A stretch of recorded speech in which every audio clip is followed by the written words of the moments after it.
Indian National Lok Dal chief Haryana మాజీ ముఖ్యమంత్రి ఓం ప్రకాష్ చౌతాలా శుక్రవారం మరణించారు. గురుగ్రామ్ నివాసంలో ఆయన తుది శ్వాస విడిచారు. ఆయనకు 89 ఏళ్లు. చౌతాలా రికార్డు స్థాయిలో 4 సార్లు హర్యానా ముఖ్యమంత్రిగా పనిచేశారు. అతని చివరి పదవీ కాలం 1999 నుండి 2005 వరకు కొనసాగింది. అయితే 1989 డిసెంబర్ 2న తొలిసారి సీఎం అయ్యి 171 రోజుల పాటు ఈ పదవిలో కొనసాగారు. తర్వాత 1990 జూలై 12న సీఎం అయ్యి 5 రోజుల పాటు సీఎంగా కొనసాగారు. అటు తర్వాత 1991 మార్చి 22న మళ్లీ సీఎం అయ్యి 15 రోజులు కొనసాగారు. ఓం ప్రకాష్ చౌతాలా మళ్లీ 24 జూలై 1999 ముఖ్యమంత్రి కుర్చీపై కూర్చుని 2005 వరకు సీఎంగా కొనసాగారు.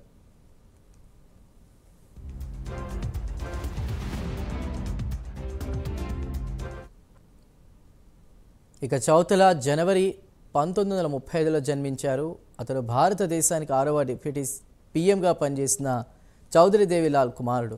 రిక్రూట్మెంట్ స్కామ్లో జైలు శిక్ష అనుభవించారు.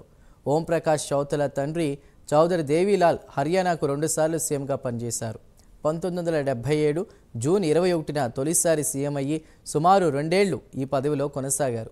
ఆ తర్వాత 1987 జూన్ 20న సీఎం అయ్యి 2 ఏళ్ల 165 రోజులు ఈ పదవిలో కొనసాగారు.